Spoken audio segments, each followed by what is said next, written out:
കരുനാഗപ്പള്ളിയിൽ ഗുണ്ടാ നേതാവിനെ വീട്ടിൽ കയറി വെട്ടിക്കൊലപ്പെടുത്തിയ സംഭവത്തിൽ വെട്ടേറ്റ അനീറിന്റെ മൊഴിയുടെ വിശദാംശങ്ങൾ 24-ന്. തന്നെ വെട്ടിയത് അലുവ അതുലെന്ന് അനീറിന്റെ മൊഴി. വാഹനത്തിൽ കൂടുതൽ പേർ ഉണ്ടായിരുന്നുവെന്നും അനീർ പോലീസിന് മൊഴി നൽകി.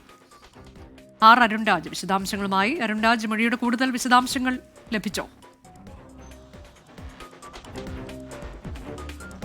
അനുജ, അല്പസമയം മുമ്പാണ് വണ്ടാനം മെഡിക്കൽ കോളേജിൽ ചികിത്സയിലിരിക്കുന്ന അനീറിന്റെ മൊഴി പോലീസ് രേഖപ്പെടുത്തിയത്. ഈ മൊഴിയിലാണ്, അതായത് ഓച്ചിറ പോലീസ് രേഖപ്പെടുത്തിയ മൊഴിയിലാണ് ഇതുമായി ബന്ധപ്പെട്ട കൂടുതൽ വിശദാംശങ്ങളുള്ളത്. അനീർ നൽകിയ മൊഴിയിൽ പറയുന്നത് തന്നെ ഈ വവ്വാക്കാവിൽ വെച്ച് ഈ കാറിലെത്തിയ സംഘം കാണുകയായിരുന്നു. തുടർന്ന് വാഹനം പിന്നോട്ടെടുത്തു. ഈ വാഹനത്തിൽ നിന്ന് 3 പേർ പുറത്തിറങ്ങുകയും അതിൽ അലുവ അതുൽ എന്ന മുൻപരിചയമുള്ള അലുവ അതുൽ തന്നെ വെട്ടുകയുമായിരുന്നു എന്നുള്ളതാണ് അനീറിന്റെ മൊഴിയിൽ പറയുന്നത്. ഈ സമയം വാഹനത്തിനുള്ളിൽ കൂടുതൽ പേർ ഉണ്ടായിരുന്നു എന്നുള്ള കാര്യമാണ് തന്റെ ശ്രദ്ധയിൽപ്പെട്ടത് എന്നുള്ളതും പോലീസിന് നൽകിയ മൊഴിയിൽ പറയുന്നുണ്ട്. തന്നെ വെട്ടാനുള്ള കാരണമായി അനീർ പറയുന്നത് നേരത്തെ ഈ വയനകം സംഘത്തിലെ പങ്കജിന്റെ വീട് കത്തിച്ച കേസിൽ താൻ ഉൾപ്പെട്ടിരുന്നു. ആ കേസുമായി തനിക്ക് ബന്ധമുണ്ട് എന്നുള്ളതാണ്.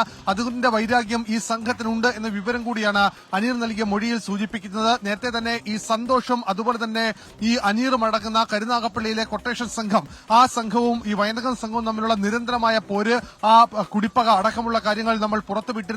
അതിന്റെ പശ്ചാത്തലവും അതിന്റെ പിന്നാമ്പറ കഥകളുമാണ് ഇപ്പോൾ അനീർ നൽകിയ മൊഴിയിൽ കൂടി വിശദാംശങ്ങളായി പുറത്തുവരുന്നത്. അതുപോലെ തന്നെ ഈ കൊല ചെയ്യുന്ന സമയത്ത് ആ മോഡസ് ഓപ്പറാൻഡി അവരുടെ ഭാഗത്തുനിന്ന് എങ്ങനെയാണ് ഉണ്ടായത് എന്ന് കൂടി അനീർ പറയുന്നുണ്ട്. കയ്യിൽ കരുതിയിരുന്ന വെട്ടുകത്തി ഉപയോഗിച്ച് ആദ്യം തന്നെ വെട്ടി, പിന്നീട് ഈ അതുലിന്റെ കയ്യിൽ ഉണ്ടായിരുന്ന കൂട ഉപയോഗിച്ച് തന്റെ കാലിൽ ക്രൂരമായ രീതിയിൽ അടിച്ചു എന്നും ഈ മൊഴിയിൽ സൂചിപ്പിക്കുന്നുണ്ട്. അനുജ, ഇന്ന് കൊല്ലം വവ്വാക്കാവിൽ വെട്ടേറ്റ അനീറിന്റെ മൊഴിയുടെ വിശദാംശങ്ങളാണ് അരുൺരാജ് നൽകിയത്.